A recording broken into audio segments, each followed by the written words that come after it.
دروازہ کھلا تو میں بری طرح چونک گئی۔ چچی جان ایک مرد کے ساتھ اندر آ گئی تھیں۔ ان کے پیچھے ایک عورت بھی تھی۔ میں نے جھوٹی پلیٹ ہٹا لی اور ہاتھ دھو کر انہیں سلام کیا۔ اجنبی مرد نے بغور میرا جائزہ لیا۔ میں نے بھی انہیں سرتا پا دیکھا۔ وہ مجھے پہلی ہی نظر میں بہت اچھے لگے تھے۔ ان کے خد و خال میں کچھ ایسے تاثرات پوشیدہ لگتے تھے جسے احساس ہوتا تھا کہ ان کی زندگی کسی نہ کسی وجہ سے بڑی محرومیوں کا شکار رہی ہے۔ انہوں نے بڑے مشفقانہ انداز میں مجھ سے کہا، تمہارا شوہر اصغر یا اس کی ماں نے مڑ کر خبر نہ لی، پھر بھی تم نے جس حوصلے سے 1 سال کا عرصہ گزارا، اسی بات نے مجھے متاثر کیا ہے۔ میں حیرت سے انہیں دیکھ رہی تھی کہ انہیں یہ سب کیسے معلوم ہوا ہے۔ لگتا ہے وہ میری جاسوسی کرتے رہے ہیں۔ ارے یہ عقیل ہے، پہچانا؟ میرا بیٹا ہے۔ 4 سال پہلے اس کی بیوی بچے کی پیدائش کے وقت مر گئی۔ تب سے وہ دنیا کی ہر خوشی سے کنارہ کش ہو گیا ہے۔ میری خواہش یہ ہے کہ تم اسے زندگی کی طرف کھینچ لاؤ۔ بولو بیٹی، یہ کام کر سکو گی؟ چچی جان نے کہا۔ میں نے سر جھکا لیا۔ ان کی بات نے مجھے دوراہے پر لا کھڑا کیا تھا۔ ایک جانب خوشیوں کی نوید تھی اور دوسری جانب ہڈی توڑ محنت، گدھ جیسی مردوں کی جلتی ہوئی نگاہیں اور عدم تحفظ کا احساس۔ میں نے سر اٹھائے بغیر دھیرے سے کہا، میں راضی ہوں۔ اگلے ہی دن چچی نے مجھے دلہن بنا لیا اور دوبارہ نکاح ہو گیا۔ اس بار میں عقیل نجیبی کی بیوی بنائی گئی۔ عقیل صرف نام کا شوہر نکلا، واقعی وہ دنیا کی ہر خوشی سے کنارہ کش ہو گیا تھا۔ ماں کے کہنے سے اس نے مجھے بیوی کا درجہ تو دے دیا، مگر اسے میری پرواہ نہیں تھی۔ کبھی بھی ایک لفظ نہ بولا، خاموشی سے آ کر کمرے میں لیٹ جاتا تھا اور اس کی یہ خاموشی مجھے زہر لگتی۔ اس کی لاتعلقی دیکھ کر میرے دل میں ایک تیر سا پیوست ہو جاتا۔ صبر کی بھی ایک حد ہوتی ہے۔ سہتے سہتے جب میں عاجز آ گئی تو ایک دن دل کا غبار زبان پر آ ہی گیا۔ جیسے ہی وہ آ کر لیٹے، میں نے کہا، میں آپ کی بیوی ہوں، کیا بیوی سے ایسا ہی سلوک کیا جاتا ہے جیسا آپ کر رہے ہیں؟ تم میری امی کی پسند ہو، انہی کے لیے بیاہ کر لایا ہوں، ان کی خدمت کرو، یہی بہت ہے۔ میرے بارے میں سوچنا چھوڑ دو۔ میں نے بانو سے پیار کیا تھا، وہی میرے لیے سب کچھ تھی۔ وہ مر گئی تو میں بھی زندہ لاش بن گیا۔ یہی آپ کی بھول ہے، آپ غلط سمجھ رہے ہیں۔ کوئی کسی کے مرنے سے نہیں مرتا۔ زندگی سے فرار مردانگی نہیں ہے۔ مرد تو اسے کہتے ہیں جو حالات کا مقابلہ کرے، حالات کے آگے جھک جانے والے مرد نہیں ہوتے، میں نے طنزیہ انداز میں کہا۔ عقیل اٹھ کر بیٹھ گئے۔ انہوں نے مجھے بغور دیکھا اور پھر بولے، تم کیا چاہتی ہو؟ مجھے بیوی کا مقام دیں، آخر کب تک ایک مردہ وجود میں کھوئے رہیں گے؟ آپ بھی مجھے قبول کر لیں۔ اگر تمہاری یہی خواہش ہے تو میں ایسا کرنے کی کوشش کروں گا۔ عقیل نے یہ کہہ کر کروٹ بدل لی۔ انسان اگر پہلا قدم اٹھا لے تو منزل قریب آتی چلی جاتی ہے۔ میری لگاتار کوشش نے بھی عقیل کے دل میں میرے لیے تھوڑی سی جگہ بنا دی۔ وہ اب میرے لیے بھی وقت نکالنے لگے۔ ان کی اس تبدیلی سے چچی بھی خوش ہو اٹھیں۔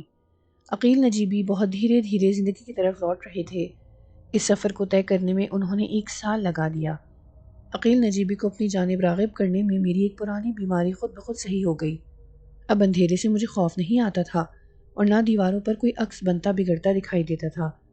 ذہن ہی تو وہ کارخانہ ہے جہاں غم، خوشی اور خوف کا احساس پیدا ہوتا ہے۔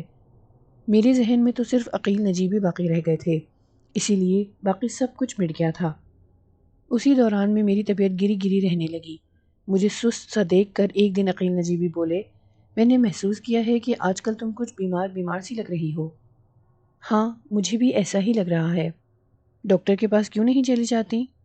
یہ کام آپ کا ہے، میری تکلیف کا احساس آپ کو ہونا چاہیے۔ آپ کا فرض ہے کہ مجھے ڈاکٹر کو دکھائیں۔ بغیر آپ کی اجازت میں کیسے چلی جاؤں؟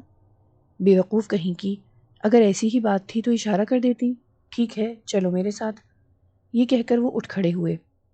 رات کے 8 بجے ہم محلے کے ہی ڈاکٹر کے پاس پہنچے۔ انہوں نے چیک اپ کرتے ہی کہا، اس میں گھبرانے کی کیا بات ہے؟ آپ ہر 15 دن میں ایک بار آ کر اپنا چیک اپ کراتی رہیں۔ کیوں؟ کوئی خاص بیماری ہے کیا؟ میں نے گھبرا کر کہا۔ ڈاکٹر عظمیٰ نے چونک کر مجھے دیکھا، پھر بولی، آپ کوئی بچی تو ہے نہیں، کیا آپ کو احساس نہیں ہوا کہ آپ کے اندر ایک اور وجود پل رہا ہے؟ ڈاکٹر عظمیٰ کے انداز نے مجھے شرمندہ کر دیا۔ واقعی میں ننھی بچی نہیں تھی، ایک پختہ عمر کی عورت تھی۔ دیکھنے والے تو کئی بچوں کی ماں سمجھتے تھے، مگر میرے لیے تو یہ بالکل نئی بات تھی۔ میں تو یہ سوچ بھی نہیں سکتی تھی کہ ایسا ممکن ہے۔ خود کو ٹنڈ درخت سمجھنے والے کے لیے شادابی کی نوید حیرت کا ہی باعث ہے۔ میں گنگ رہ گئی تھی۔ آپ اس طرح حیرت زدہ کیوں ہے؟ کیا آپ کی خواہش کے خلاف ہوا ہے؟ ڈاکٹر عظمیٰ نے کہا۔ جی نہیں، دراصل میری یہ دوسری شادی ہے۔ پہلی شادی صرف اس لیے ٹوٹ گئی کہ میں بانجھ تھی۔ بانجھ تھی؟ اس کا کیا مطلب؟ اگر یہ سچ ہے تو آپ کے اندر یہ علامات کہاں سے آ گئیں؟ دراصل ہمارے معاشرے میں جہالت عروج پر ہے۔ لوگ بغیر سوچے سمجھے الزام عورت پر ڈال دیتے ہیں۔ آپ اپنے شوہر کا چیک اپ کرا لیتی تو یقیناً معاملہ الٹا نکلتا۔ پھر بھی آپ یہ ٹیسٹ کرا لیں۔ یہ کہہ کر ڈاکٹر نے سلپ بڑھا دی۔ عقیل نجیبی کی تو خوشی دیدنی تھی، وہ کھلے پڑ رہے تھے۔ بجائے گھر لانے کے وہ مجھے ریسٹورنٹ لے گئے۔ میں بتا نہیں سکتا کہ اس خبر سے مجھے کتنی خوشی ہو رہی ہے۔ میری خواہش تھی کہ میرے کم سے کم 4 بچے ہوں، لیکن ایسا ہوا نہیں۔ میں صبر کر کے بیٹھ گیا تھا۔ انہوں نے میرے ہاتھوں کو تھام لیا۔ ہم گھر لوٹ آئے۔ میں تو اپنے کمرے میں آ گئی، لیکن وہ اپنی امی کے پاس چلے گئے۔ کچھ ہی دیر میں ان کی امی خوشی سے سرشار چہرہ لیے میرے پاس آ گئی۔ انہوں نے بھی تصدیق چاہی تو میں نے شرماتے ہوئے اسبات میں سر ہلا دیا۔ اس دن سے میری آؤ بھگت کچھ زیادہ ہی بڑھ گئی تھی۔ ٹیسٹ کی رپورٹ نے بھی تصدیق کر دی تھی۔ دیکھتے ہی دیکھتے وقت گزرتا چلا گیا اور میں ایک پیارے سے گول مٹول بچے کی ماں بن گئی۔ عقیل نجیبی نے اس بچے کا نام کفیل نجیبی رکھا۔ کفیل کے پیدا ہونے کی خبر میری پرانی ساس اماں یعنی اصغر کی ماں تک بھی پہنچ گئی اور وہ مبارکباد دینے کے بہانے آ گئی۔ بیٹی، میں تم سے شرمندہ ہوں۔ میں نے اپنے ہی پیروں پر کلہاڑی مار لی ہے۔ تم میری عزت کرتی تھیں۔ پوتے کی چاہت میں میں ایک بدذات کو لے آئی۔ وہ ایسی زبان دراز ہے کہ شیطان بھی پناہ مانگے۔ بیٹی، میں تو برباد ہو گئی۔ وہ بین کر کر کے بولی۔ اگر اصغر نے کبھی 2-4 روپے میرے ہاتھ میں تھما دیے تو وہ کمزاد گھر کو سر پر اٹھا لیتی ہے۔ میری زندگی اجیرن ہو گئی ہے۔ اس کی زبان اتنی تیز ہے کہ وہ اصغر کو بھی منہ پر جواب دیتی ہے، کہتی ہے کہ تم نامرد ہو۔ قسمت میں جو لکھا ہوتا ہے وہی ہو کر رہتا ہے۔ اب کیا کیجیے گا؟ صبر کیجیے، میں نے دلاسا دیا۔ اے بیٹی، صبر کیا کروں؟ یہ سوچ سوچ کر کلیجہ منہ کو آتا ہے کہ اس میں سارا قصور میرا ہے۔ اگر میں اصغر پر زور نہ دیتی تو وہ کبھی دوسری شادی نہ کرتا۔ میری عقل پر تو پردہ پڑ گیا تھا جو میں دوسروں کی باتوں میں آ گئی۔ کہا گیا تھا لڑکی گائے ہے گائے، اور اب وہی لڑکی مجھے گھر سے باہر نکالنے پر تلی ہوئی ہے۔ اصغر ٹوکتا ہے تو صاف کہتی ہے کہ پہلے مرد بن کر دکھاؤ، پھر مردانگی دکھانا۔ بیٹی، میں تو شرم سے پانی پانی ہو جاتی ہوں۔ اگر آپ کو وہاں زیادہ تکلیف ہے تو یہاں آ جائیں۔ عقیل دل کے بہت اچھے ہیں، وہ انکار نہیں کریں گے۔ نہیں بیٹی، تم خوش رہو، یہی بہت ہے۔ اگر میں یہاں آ گئی تو ضمیر کی آگ میں جل مروں گی۔ مجھ سے تو ایسا نہیں ہوگا۔ ان کے منہ پر تو میں نے کچھ نہیں کہا، مگر ان کے جاتے ہی میں نے دونوں ہاتھ اٹھا کر کہا، اللہ تیرا شکر ہے، میرے ساتھ برائی کرنے والے کا انجام بھی تو نے برا کیا۔ ان کی برائی میرے حق میں نعمت ثابت ہوئی تھی۔ میری زندگی بالکل بدل گئی تھی۔ دولت، عزت، ہر چیز میں اب میں اصغر سے بہت آگے تھی۔ عقیل بھی مجھے ٹوٹ کر چاہنے لگے تھے۔ زندگی بڑی مزے میں گزر رہی تھی کہ وہ بھیانک رات آ گئی۔ اس رات میں بے خبر سو رہی تھی کہ یکایک میری آنکھ کھل گئی۔ پہلے تو میں نے سوچا کہ کفیل کو بھوک لگی ہے اور وہ رویا ہے، تبھی میری آنکھ کھل گئی ہے، مگر جلد ہی احساس ہو گیا کہ ایسا کچھ نہیں ہوا۔ کفیل بے خبر سو رہا ہے۔ پھر میں نے شک رفع کرنے کے لیے اسے دودھ پلانے کی کوشش کی تو اس نے کروٹ بدل لی۔ میں نے بھی پھر کروٹ بدل کر سونے کی کوشش کی۔ تبھی مجھے احساس ہوا کہ کیوں میری آنکھ کھلی ہے۔ وہ بہت ہلکی مگر واضح آواز تھی، کہیں نزدیک ہی کوئی بچہ سسک رہا تھا۔ میں نے پھر کفیل کی طرف دیکھا، لیکن وہ تو نیند کے مزے لے رہا تھا۔ میرے دماغ میں سائیں سائیں سی ہونے لگی۔ میں جس بنگلے میں رہ رہی تھی وہ 1000 گز پر محیط تھا۔ میرا کمرہ مین گیٹ سے کافی فاصلے پر تھا۔ پچھلی کھڑکی لان میں کھلتی تھی اور لان کی دیوار کھڑکی سے بہت دور تھی۔ دیوار کے پار اگر کوئی بچہ روتا بھی تو اتنی واضح آواز یہاں تک نہیں پہنچ سکتی تھی۔ مجھے ایسا لگ رہا تھا کہ کھڑکی سے بالکل قریب کوئی بچہ بیٹھا سسک رہا ہے۔ سسکیاں کبھی تیز ہو جاتی، کبھی ہلکی۔ اس آواز میں ایسا کرب تھا کہ کلیجہ منہ کو آ رہا تھا۔ میں بری طرح پریشان ہو گئی۔ دل زور زور سے دھڑکنے لگا تھا اور رونگٹے کھڑے ہو گئے تھے۔ میں اٹھ کر بیٹھ گئی تھی۔ تبھی عقیل کسمس آئے۔ میں نے خوف سے لرزتا ہوا ہاتھ ان کے سینے پر رکھ دیا۔ مرد کا لمس حوصلے کا ضامن ہے۔ مجھے بھی رگ رگ میں حوصلہ محسوس ہوا اور میں نے ادھر ادھر دیکھنا شروع کر دیا۔ سسکیوں کی آواز اب بھی سنائی دے رہی تھی۔ یقیناً کوئی بچہ لان میں کھڑکی کے نزدیک بیٹھا ہے۔ اس یقین کے ساتھ میں نے عقیل کے بازو کو پکڑ کر ہلایا۔ سنیے۔ انہوں نے چونک کر آنکھیں کھول دیں۔ کیا بات ہے؟ انہوں نے پوچھا۔ ان کا چہرہ بتا رہا تھا کہ وہ کچی نیند سے جاگے ہیں۔ میں نے جلدی سے کہا، باہر دیکھیے، کوئی بچہ رو رہا ہے۔ بچہ رو رہا ہے؟ کہاں؟ انہوں نے سوالیہ انداز میں مجھے دیکھا۔ باہر کھڑکی کے نیچے۔ تمہارا وہم ہوگا، مجھے تو کوئی آواز سنائی نہیں دے رہی۔ اب میں نے غور کیا تو آواز تھم چکی تھی۔ ہر جانب سکوت طاری تھا، صرف جھینگروں کی جھائیں جھائیں سنائی دے رہی تھی۔ میرا ذہن الجھ کر رہ گیا تھا۔ وہم کیسے کہہ دوں؟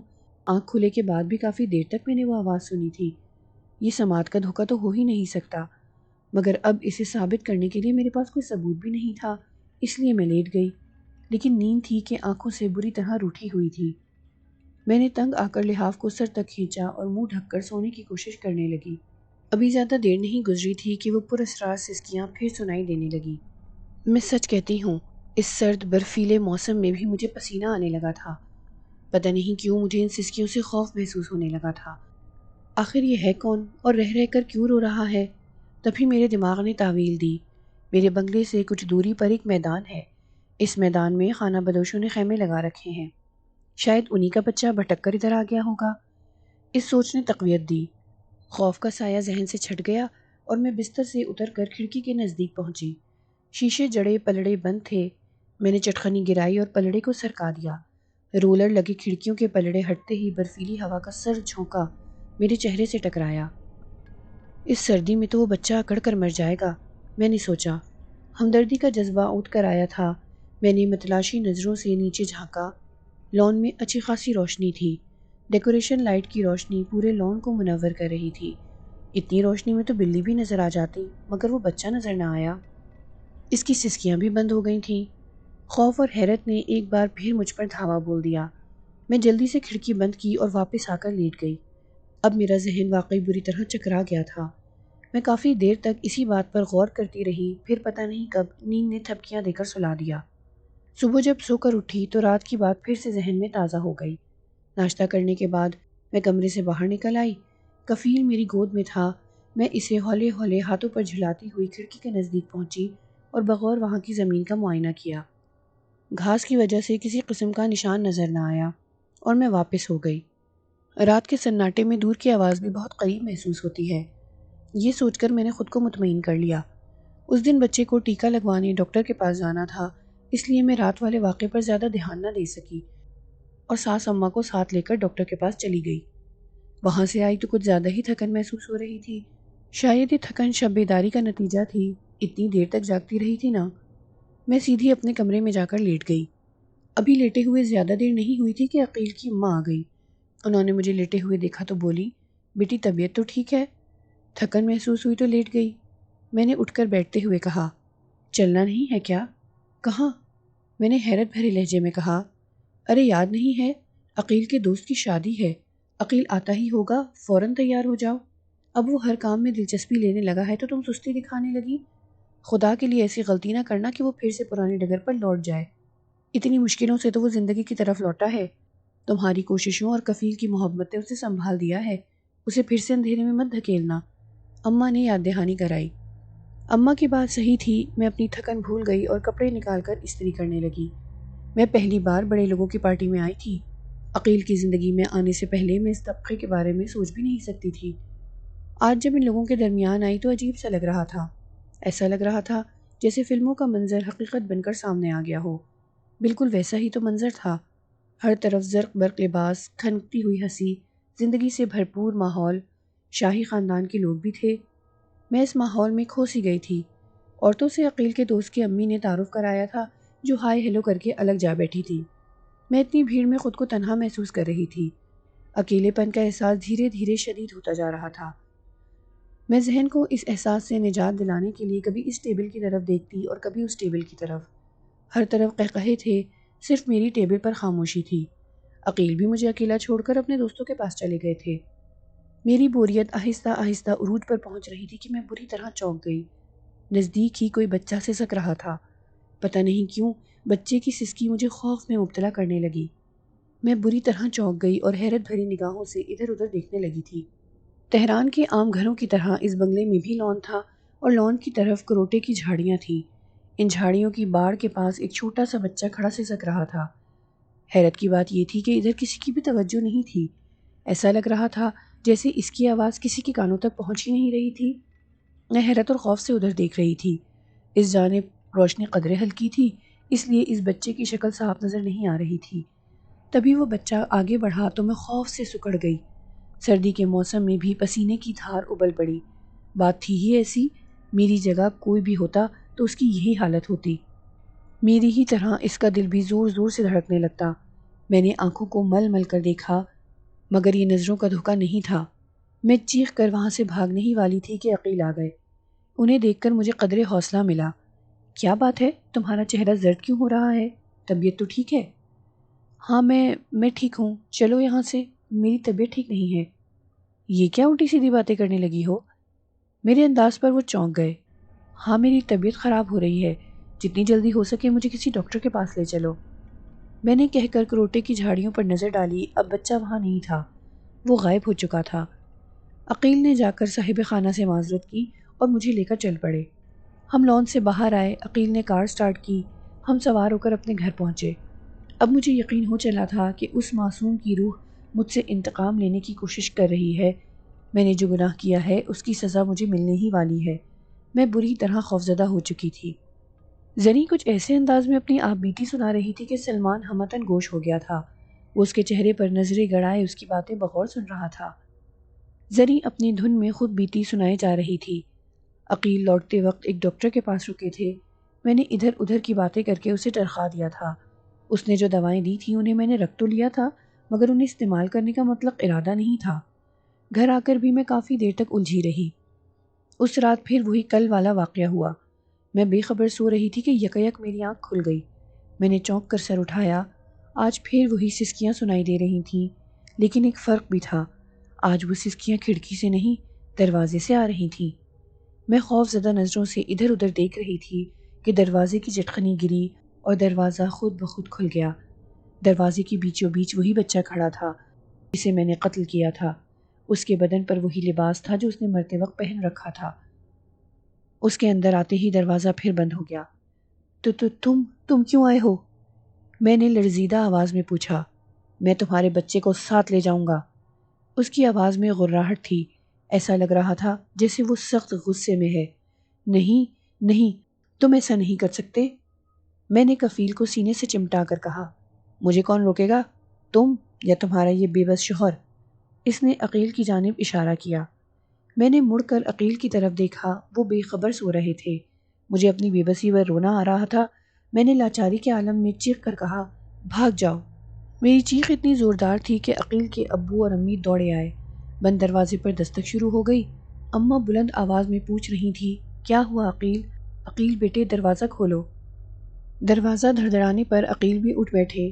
انہوں نے ایک نظر میرے چہرے پر ڈالی۔ شاید میرے چہرے پر خوف کی پرچھائیاں باقی تھیں کیونکہ ان کی آنکھوں میں اضطراب ابھر آیا تھا، لیکن انہوں نے کچھ پوچھا نہیں، جلدی سے اٹھ کر دروازے پر پہنچے اور چٹخنی کھول کر کھڑے ہو گئے۔ کیا ہوا؟ دلہن چیخی کیوں تھی؟ اماں نے اندر داخل ہوتے ہی پوچھا۔ پتہ نہیں، میں تو بے خبر سو رہا تھا، شاید نیند میں ڈر گئی تھی، انہوں نے میری طرف دیکھتے ہوئے کہا۔ کیا ہوا؟ اماں نے مجھ سے پوچھا۔ میں جواب میں پوری بات بتانا چاہتی تھی مگر خوف نے مجھے اس طرح گھیر رکھا تھا کہ زبان بھی ساتھ نہیں دے رہی تھی، اور دل تھا کہ زور زور سے دھڑکے ہی جا رہا تھا۔ اب تقریر کی ہڈی میں خوف کی ٹھنڈی لہر دوڑ رہی تھی۔ میں نے بمشکل ہاتھ اٹھا کر صرف اتنا کہا، وہ بچہ ادھر۔ اس چھوٹے سے جملے کو سن کر عقیل کے ابو کھڑکی کی طرف بڑھے اور بغور زمین پر کچھ دیکھنے لگے۔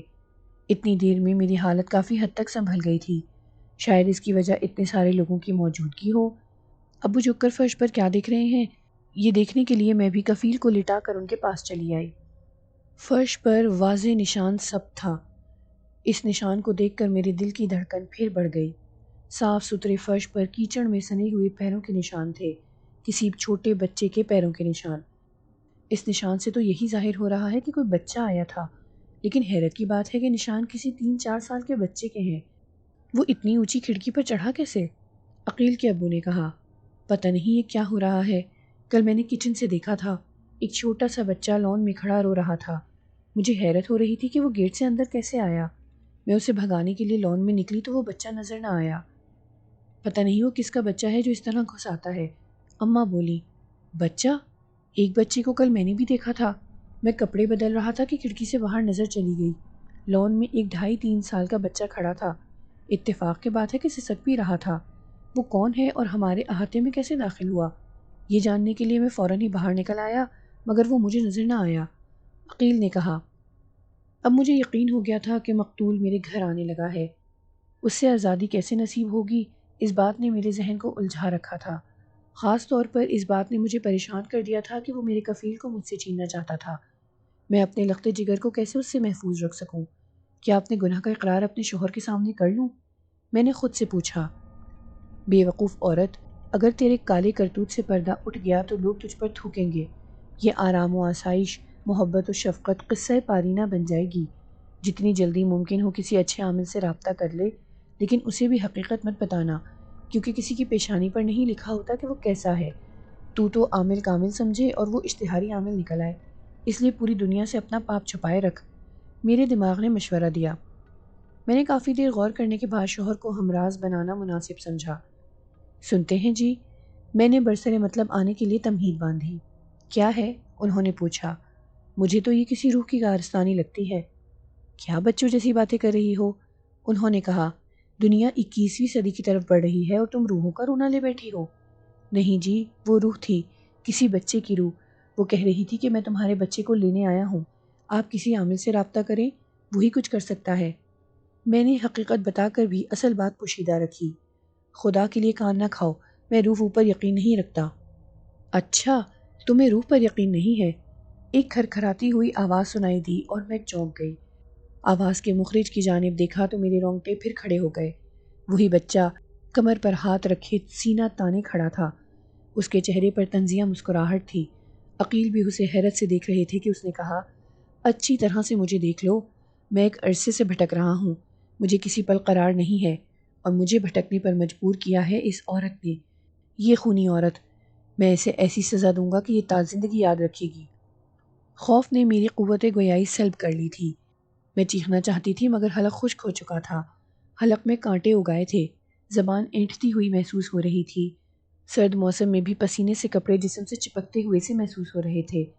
میرا منہ کیا دیکھ رہے ہو؟ لاؤ کفیل کو مجھے دے دو، ورنہ میں تم پر بھی زندگی عذاب کر دوں گا۔ اس بچے نے عقیل سے کہا۔ تم کون ہو؟ تبھی میرے تحت شعور میں چھپی ایک بات مجھے یاد آ گئی۔ لوگ کہتے ہیں کہ آیت الکرسی کا ورد ایسے موقع پر کرنا چاہیے، اور میں نے نسبتاً بلند آواز میں آیت الکرسی پڑھنا شروع کر دی۔ شاید وہ بچہ ابھی کچھ دیر رکتا، اور اس کا رکنا میرے حق میں بہت برا تھا، میرا گناہ کھل کر سامنے آ جاتا، لیکن آیت الکرسی کا پڑھنا تھا کہ وہ بچہ نظروں سے غائب ہو گیا۔ بچے کا نظروں سے اوجھل ہونا میرے حوصلے کو قوی کر گیا۔ میں نے فوراً ہی عقیل سے کہا، خدا کے لیے آپ ابو سے کہیں کہ وہ کسی عامل سے بات کریں۔ اب تو آپ کو یقین آ گیا ہوگا کہ یہ کوئی بھٹکی ہوئی روح ہے۔ اگر میں آیت الکرسی نہ پڑھتی تو آج غضب ہو جاتا، وہ میرے لال کو چھین کر لے جاتا۔ میں نے جوش جذبات میں کفیل کو سینے سے بھینچ لیا۔ وہ معصوم ننھی سی جان پیار کو افتاد سمجھ کر زور زور سے رونے لگا۔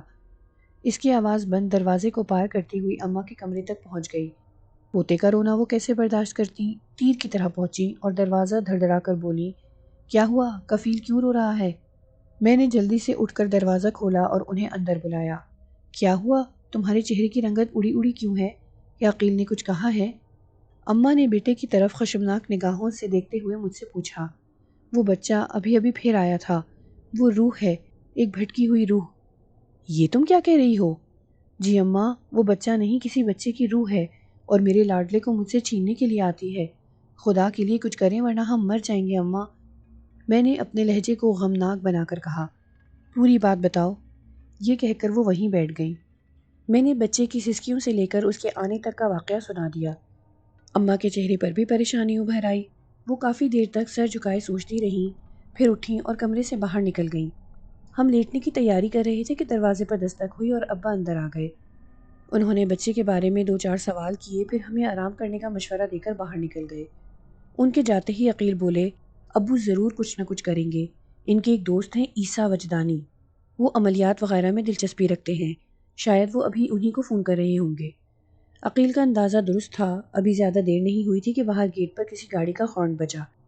میں نے کھڑکی سے جھانک کر دیکھا، چوکیدار کے ساتھ ایک صاحب پوچھ کی جانب بڑھتے نظر آ رہے تھے، شاید انہوں نے گاڑی باہر ہی کھڑی کر دی تھی۔ وہ 50-55 سال کے ہوں گے، ان کے چہرے پر مٹھی سے بڑی داڑھی تھی جس پر ہنا لگی ہوئی تھی، بالوں پر بھی مہندی کا کچھ رنگ تھا۔ کچھ لمحوں بعد وہ ابو کے ساتھ میرے کمرے میں داخل ہوئے۔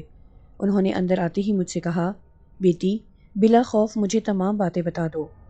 اس سے کیا پوچھتے ہو، مجھ سے سنو، میں خود ہی تمہیں ساری بات بتا دیتا ہوں۔ وہ بچہ پھر آ گیا تھا اور سینہ تانے کھڑا تھا۔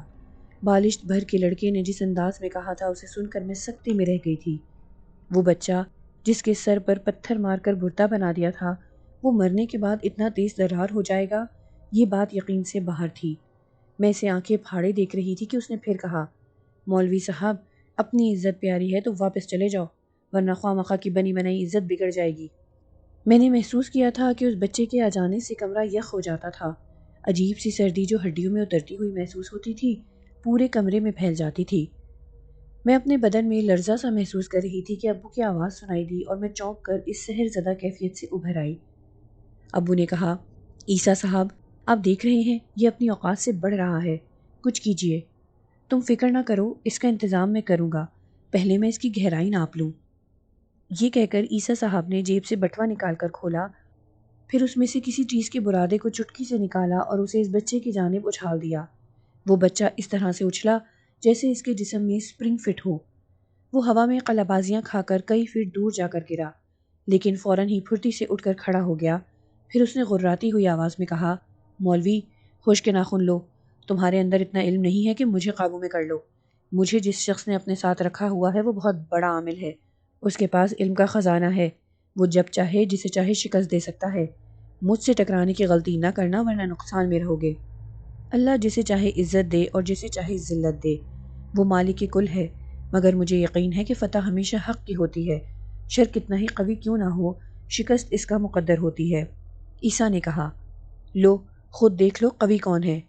یہ کہہ کر بچے نے ہوا میں قلبازی کھائی اور پرندے کی طرح اڑتا ہوا آیا اور عیسیٰ صاحب کے سینے پر اپنے سر سے اس زور کی ٹکر ماری کہ عیسیٰ صاحب اچھل کر دور جا گرے۔ ان کا سر دیوار سے ٹکرایا تھا اور تیز چیخ سے کمرہ گونج اٹھا تھا۔ وہ تڑ سے گر کر بے ہوش ہو گئے تھے اور بچہ شان سے سر اٹھا کر باہر نکل گیا تھا۔ ہم حیرت سے بت بنے اسے باہر نکلتا دیکھ رہے تھے۔ سب سے پہلے ابو کو ہوش آیا تھا۔ وہ عیسیٰ صاحب کی طرف لپکے اور انہیں اٹھانے کی کوشش کرنے لگے۔ انہیں کوشش کرتے دیکھ کر عقیل آگے بڑھے اور عیسیٰ صاحب کو بستر تک لے آئے۔ ان کے چہرے پر پانی کے چھینٹے مار کر انہیں ہوش میں لایا گیا۔ بھائی یہ بچہ میرے بس کا نہیں ہے، تم ایسا کرو کہ عروس کو لے کر اصفہان چلے جاؤ، وہاں میرے استاد محترم ہیں، ان کے نام میں خط لکھ دیتا ہوں، وہی اسے ٹھیک کریں گے، اس بدبخت کو اس کی اوقات بتائیں گے۔ عیسیٰ صاحب نے کہا، آخر وہ کون ہے؟ وہ کوئی ایسا بچہ ہے جو غیر طبعی موت مرا ہے۔ جو غیر طبعی موت مرتا ہے اس کی روح پھٹکتی رہتی ہے۔ کچھ ایسے ناہنجار بھی اس دنیا میں رہتے ہیں جو گندے علم کے ذریعے گندے مقاصد حاصل کرنے میں زندگی کے قیمتی ماہ و سال گنواتے رہتے ہیں، اللہ تعالیٰ کی بخشی ہوئی نعمت کو ٹھکراتے رہتے ہیں اور خدمت خلق کی بجائے زحمت خلق کا موجب بنتے ہیں۔ کسی ایسے ہی بدبخت نے اس معصوم کی روح کو اپنے قبضے میں کر لیا ہے اور اب اسے اپنے کسی غلط مقصد کے لیے استعمال کر رہا ہے۔ اس کا حل؟ میں نے پوچھا۔ دراصل مجھے اس خوف نے گھیر لیا تھا کہ کہیں انہیں میرے گناہ کا علم تو نہیں ہو گیا۔ میں نے ایک جعلی عامل کے پھندے میں پھنس کر جو گناہ کر ڈالا تھا اس کی سزا تو مجھے ضرور ملے گی، مگر میں بے عزتی برداشت کرنے پر تیار نہ تھی، اس لیے میں نے اندازہ لگانے کی کوشش کی تھی۔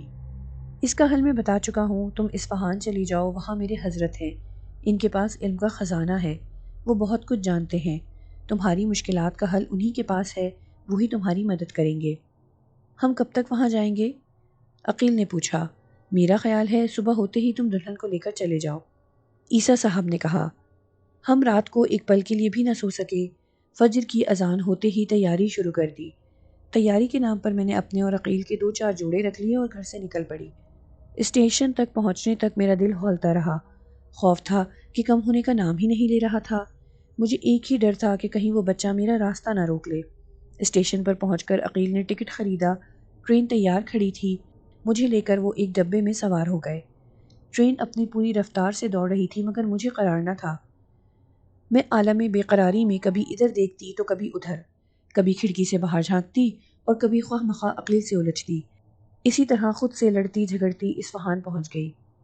اصفہان اسٹیشن پر اترنے کے بعد عقیل نے کہا، بھئی ہم تو آ گئے ہیں، لیکن حضرت جی کا پتہ کس سے پوچھیں؟ یہ شہر تو میرے لیے بھی بالکل نیا ہے، پہلے باہر تو نکلیں، عیسیٰ چچا نے جو پتہ لکھ دیا ہے وہ ٹیکسی والے کو دکھا دیجیے گا۔ میں نے کہا۔ ہم پلیٹ فارم سے باہر نکلے، ابھی عقیل اسٹینڈ کی طرف بڑھ رہے تھے کہ ایک شخص نے راستہ روک لیا۔ سنیے، کیا آپ کا نام عقیل نجیبی ہے اور آپ تہران سے آئے ہیں؟ جی ہاں، مگر آپ کو کیسے معلوم ہوا؟ مجھے حضرت جی نے بھیجا ہے۔ انہوں نے آپ کا حلیہ بتایا ہے؟ چلیے کار لایا ہوں۔ اس نے ایک نظر مجھ پر ڈالی اور مڑ گیا۔ اس کی بات پر میں حیرت زدہ رہ گئی۔ جس کی شکل ہم نے دیکھی نہیں تھی، اس نے ہمارا حلیہ کیسے بتا دیا؟ یقیناً وہ سچا عالم ہے۔ اس خیال نے مجھے ایک نیا حوصلہ دیا۔ تبھی ایک خیال نے میری خوشیوں پر اوس ڈال دی۔ میں سہم گئی تھی۔ جو شخص بغیر دیکھے ہمارا حلیہ بتا سکتا ہے، وہ میرے گناہ سے بھی واقف ہو گیا ہوگا۔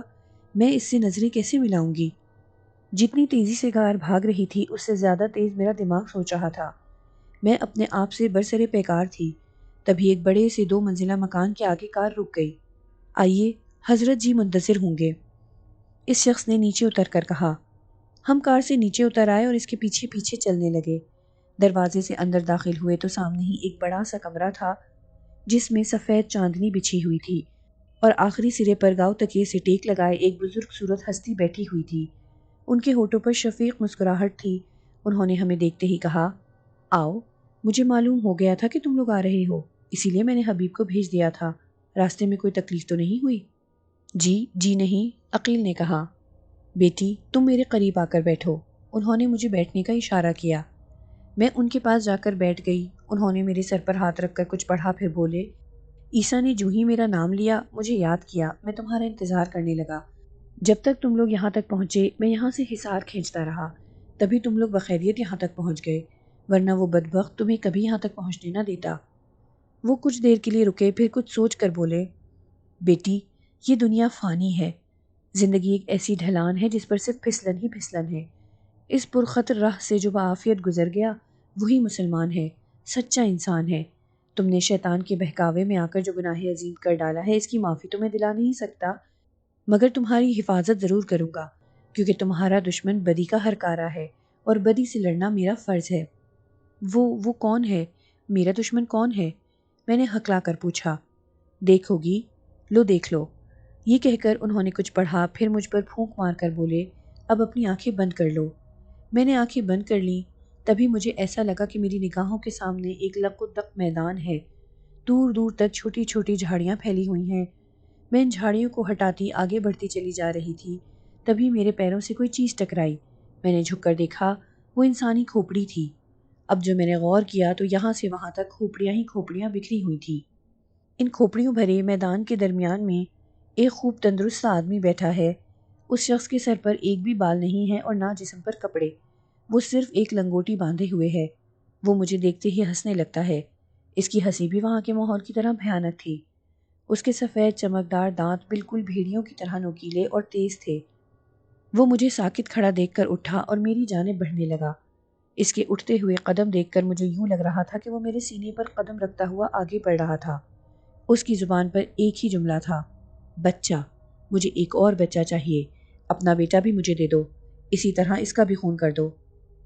میں گھبرا کر چیخ پڑی اور آنکھیں کھول دی۔ ڈرو نہیں بیٹی، وہ تمہارا کچھ بھی نہیں بگاڑ سکتا، میں تو صرف اس کی جھلک دکھا رہا تھا۔ حضرت جی بولے۔ میرا دل اب بھی زور زور سے دھڑک رہا تھا، حلق خشک ہو چکا تھا۔ بیٹی، سب سے پہلے مجھے تو اس معصوم کی روح کو آزاد کرنا ہے، تم بھی گھر جا کر اس کی مغفرت کے لیے قرآن شریف پڑھو، حضرت جی نے مشورہ دیا۔ پھر زیر لب کچھ پڑھنے لگے۔ کافی دیر کے بعد انہوں نے کاغذ پر کچھ لکھا، پھر اسے بتی بنا کر گھی کی کٹوری میں ڈبو دیا۔ اس بتی کو کٹوری سے نکالنے کے بعد انہوں نے ماچس کی تیلی دکھا دی۔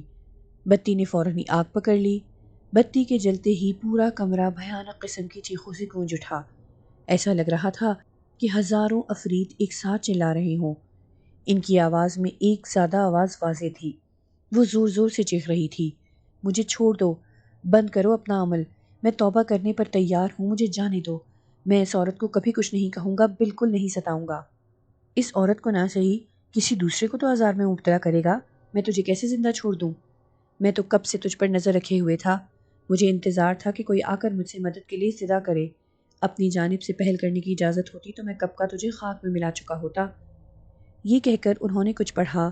اسی طرح انہوں نے کاغذ کی پرچی پر کچھ لکھ کر کئی پرچیاں بنائیں اور جلانے والے تھے کہ ایسا لگا کہ انہیں کسی نے زور سے ہوا میں اچھالا۔ وہ سیدھا چھت سے جا کر ٹکرائے تھے اور پھر نیچے گرے تھے۔ ان کا سر فرش سے ٹکرایا تھا اور تیز چیخ گونجی تھی۔ میں ہی نہیں، عقیل بھی خوف سے کانپ اٹھے تھے۔ ان کا سر پھٹ گیا تھا اور وہ دنیا سے رخصت ہو چکے تھے۔ ان کے ارادت مند دوڑ پڑے، گویا اس نے وہاں بھی ہمیں شکست دے دی۔ ہم بے نیل و مرام واپس آ گئے۔ تب سے ہر روز وہ لڑکا آ کر دھمکاتا ہے، سمجھ میں نہیں آتا کہ کیا کروں۔ بولتے بولتے زریں رو پڑی تھی۔